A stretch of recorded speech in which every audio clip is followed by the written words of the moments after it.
tao po ay nasa lupa at ang Diyos naman ay nasa langit.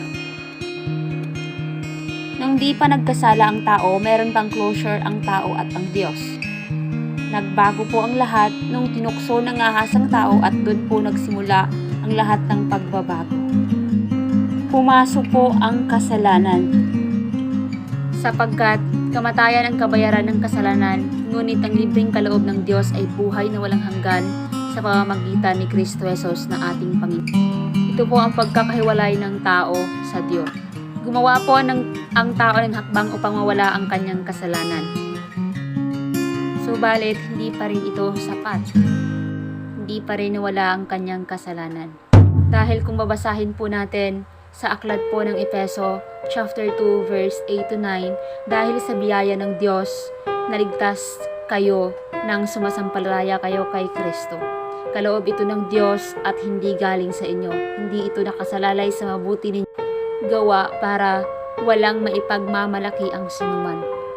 Kaya't ang Diyos din ay gumawa ng paraan. For God so loved the world that He gave His only begotten Son, that whoever believes in Him should not be perished, but have an everlasting life. Dahil po kay Kristo, tayo po ay niligtas niya, tayo po ay pinawalang sala niya.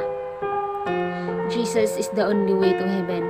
Wala pong ibang daan patungo sa langit. Tanging ang ating Panginoong Hesus lang ang ating daan patungo po sa langit. At magkakaroon tayo ng victorious life and makakapasok tayo sa kanyang kaharian. Jesus Christ is the only way that can save you from hell. Being Jewish or church, good works, ancestry, or etc. will not save you. Hindi tayo maliligtas na mabuti nating gawa. So accept Jesus Christ today. Tomorrow it could be late. Tanggapin natin ang ating Panginoon ngayon, ang ating Panginoong Hesus ngayon.